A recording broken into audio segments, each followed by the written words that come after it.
$5 to watch my pussy get smashed.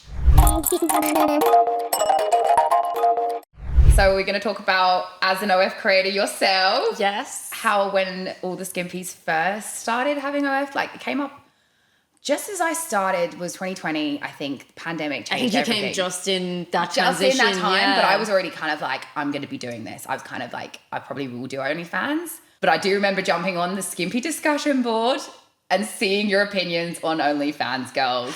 Yes. Hands up in the air. I absolutely did. I went into bat so hard, and I kind of forgot about it until you brought it up recently, and I was like, you know what?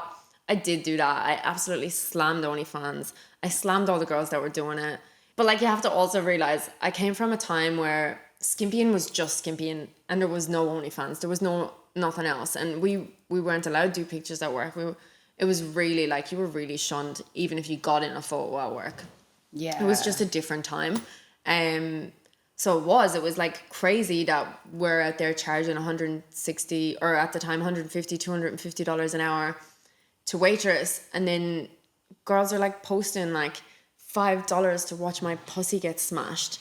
And I was horrified. I was like, I can't believe we're like working these hard on rates and standards, and now these girls are saying, watch me get my pussy smashed for $5. Like, yeah, it was outrageous to me at the time, and I went in and I slammed all the OnlyFans girls. I was so against it. Like, I think if you knew the skimpy industry though, how WA has worked so unbelievably hard for 10 plus to years be so separate, to make sure that waitresses, bucks parties, everything like that service as a waitress is not sexual. Yeah. For then every other state to be offering and mixing waitressing and full service, and it's been so dead set. Skimpies do not offer that service. They never will offer that service. And then OnlyFans come along and said, hey, you can't have it in real life, but I'm going to be doing it behind closed doors, and you can pay to see it. And you get to watch. And it's like, I definitely see I would have struggled. I don't think. And the lines started to blur. And and for a while, like I was so hell against it. Like, yeah. But then the lines did start to blur, and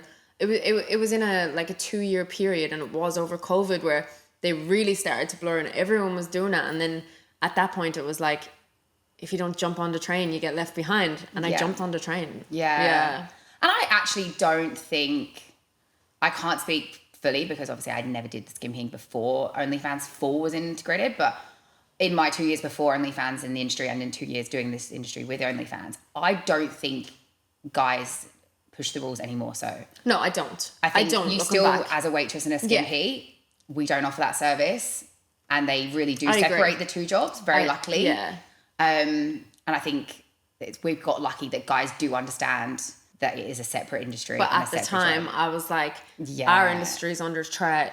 I think as well, OnlyFans became more acceptable like throughout all of society, not just in our skimpy industry. And 100%. The more it became normal, the more it became okay. And I did eventually jump on that bandwagon.